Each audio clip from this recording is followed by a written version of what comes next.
दोस्तों, हम सभी जानते हैं कि ऊर्जा की हमारे जीवन में अत्यंत आवश्यकता होती है। हमारे दैनिक जीवन में जैसे किचन में गैस, हमारी गाड़ियों में पेट्रोल डीजल, सभी में किसी न किसी प्रकार से तेल और गैस की आवश्यकता होती है। यह तेल और गैस मार्केटिंग कंपनियों HPCL, IOCL आदि द्वारा मार्केट में बेचा जाता है और इन मार्केटिंग कंपनियों को यह तेल और गैस कच्चे तेल के रूप में ONGC जैसी अपस्ट्रीम कंपनी द्वारा प्राप्त होता है। ONGC ऑफशोर में कार्य करने वाली भारत की प्रमुख महारत्न कंपनी है। साइक्लोन ताऊती ने समंदर के तटवर्ती क्षेत्रों में भयंकर उत्पात मचाया, साथ ही साथ समंदर के अंदर काम करने वाली तेल कंपनियों को भी भारी नुकसान पहुंचाया। इसमें भारत सरकार की महारत्न कंपनी तेल एवं प्राकृतिक गैस निगम ONGC को भी भारी नुकसान पहुंचाया। इस दुर्घटना से यह बात सामने उभर कर आती है कि ऑफशोर में कार्य करना एक जोखिम भरा कार्य होता है। इससे पूर्व भी ऑफशोर में इस तरह की बड़ी दुर्घटनाएं हुई है। इन सब के बीच यह सवाल उठता है, ऑफशोर में लोग क्या करते हैं और उनके कार्य करने का तरीका क्या होता है।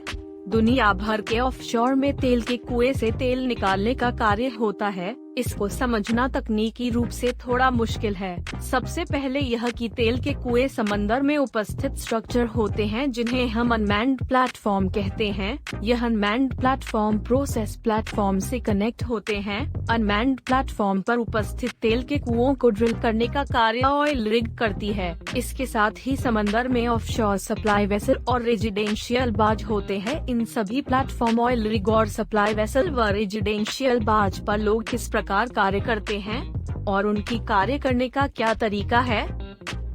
किसी भी तेल निकालने वाली कंपनी में दो तरह के पैटर्न में लोग कार्य करते हैं, एक ऑनशोर व दूसरे ऑफशोर। ऑनशोर में लोग समुद्री तट पर रहकर कार्य करते हैं और ऑफशोर में लोग समंदर में कार्य करते हैं। कंपनी अपनी आवश्यकता के अनुसार इंजीनियर और वैज्ञानिकों को ऑनशोर या ऑफशोर भेज सकती है। अपनी मर्जी से ड्यूटी नहीं चुनी जा सकती है। ऑनशोर कार्य करने वालों को ज्यादातर ऑफिस कार्य करना होता है, हालांकि लोडिंग अनलोडिंग जैसे कई कार्य ऑफिस से बाहर होते हैं और ऑफशोर जैसी साइट भी होती है। ऑनशोर में मैनेजमेंट और रिसर्च एंड डेवलपमेंट के कार्य भी होते हैं। ऑफशोर में कार्य करने वाले लोग तेल के कुओं की ड्रिलिंग से लेकर तेल निकालने और तेल को प्रोसेस करने का कार्य करते हैं। इन सभी में लोग ऑयल रिग, प्लेटफॉर्म आदि पर रहते हैं। तेल के कुओं पर हर ट्रेड के इंजीनियर काम करते हैं, मतलब इलेक्ट्रिकल, मैकेनिकल, ड्रिलिंग, केमिस्ट्री आदि। इनकी संख्या कम या ज्यादा हो सकती है।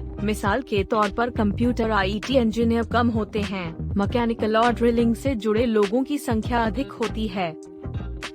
हर ऑफशोर लोकेशन पर ऑन ऑफ ड्यूटी का सिस्टम होता है। ऑन ऑफ ड्यूटी का मतलब आधा महीना काम, आधा महीना छुट्टी। जैसे ONGC में 2 हफ्ते या 3 हफ्ते का ऑन ऑफ पैटर्न है। मतलब अगर 2 हफ्ते काम है तो फिर 2 हफ्ते छुट्टी है। ज्यादातर प्राइवेट कंपनियों में 4 हफ्ते का ऑन ऑफ पैटर्न होता है। कर्मचारी को घर से ऑयल इंस्टॉलेशन पर पहुंचाने की पूरी जिम्मेदारी कंपनी की होती है। उदाहरण के लिए अगर कोई कर्मचारी दिल्ली में रहता है तो पहले कंपनी उसे फ्लाइट से दिल्ली से मुंबई बुलाती है और फिर हेलीकॉप्टर के द्वारा ऑयल इंस्टॉलेशन पर पहुंचाती है। कंपनी कर्मचारियों को रहने के लिए समंदर में एक छोटा तैरता हुआ शहर बसाती है। इनमें रहने के लिए डबल या सिंगल बंक बेड होते हैं। अधिकारियों के लिए सामान्यतः सिंगल बंक बेड की व्यवस्था होती है। रिग में एक वेल मैनेज्ड किचन की व्यवस्था होती है, जिसमें ऑफशोर सप्लाई वेसल के द्वारा तटों से लगातार सप्लाई होती रहती है।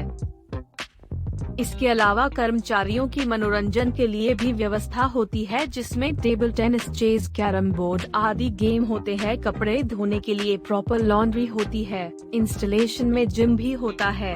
कर्मचारी दिन और रात की शिफ्ट में काम करते हैं। सुरक्षा के दृष्टिकोण से इंस्टॉलेशन पर मोबाइल कैमरा, फोन ले जाने की इजाजत नहीं होती। लैपटॉप, कंप्यूटर आदि को अनुमति के बाद ही ले जाया जा सकता है। इंटरनेट की सीमित सुविधा होती है। सोशल मीडिया साइट की अनुमति नहीं होती है। कंपनी का खुद का इंट्रानेट होता है जिस पर लिमिटेड वेबसाइट चलती है। ऑफशोर में कार्य करने वाले कर्मचारियों को सेफ्टी के लिए ट्रेनिंग दी जाती है, जिनमें से sea survival training, fire fighting training, helicopter under water escaping training आदि प्रमुख हैं। ऑफशोर में कार्य करने वाले कर्मचारियों को ऑनशोर में कार्य करने वाले कर्मचारी से लगभग 15% सैलरी अधिक मिलती है। स्टाफ लेवल के कर्मचारियों को ओवरटाइम की भी व्यवस्था रहती है।